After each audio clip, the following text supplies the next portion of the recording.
Assalomu alaykum aziz obunachilar. Bugun video afsonida Bestring B70 avtomobiliga ideal holatda propan uстановка qilib berdik. Bu avtomobilimiz 1.5 turbina bilan kamera yaqinroq olib keling. Ya'ni 160 kuchga mo'ljallangan 4+ jihozi bilan propan uстановка qilib berdik. Ya'ni bu jiday motor. Shuning uchun spetsial eng kam foizga va chempion bo'lgan miyalarimiz albatta Yevropa gaz kerak bo'ladi bizga va mana shu motorga maksimum davlat yetkazib beradigan reduktori albatta Nordic reduktori bilan uстановkaga bitta ahamiyat berib qo'yasizlar. Dakota farsulkalar kafolat oldi jihozga 1 yil beramiz. Orqa qismiga esa balonni joylashganini ham bitta ko'rsatib o'tishimiz mumkin sizlarga. Ahamiyat berib qo'yasizlar. Mana gigant bo'lgan 63 litrli ballonlarni uстановка qilib berdik.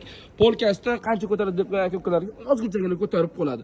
Agarda mana shu uстановkamizning narxi qiziq bo'lsa, siz obuna bo'lgan bo'lsa, sizga super mega chegirma narxida albatta biz uстановkani narxlarini yozib qoldirishimiz mumkin yoki pastdagi raqamlarga bemalol telefon qilib narx-navosini bilishingiz mumkin. 24/7 Sirdaryo metangazdan uzoqlashmang. Aynan siz kutgan sifat va qulaylikni 24/7 taklif qilib qolamiz.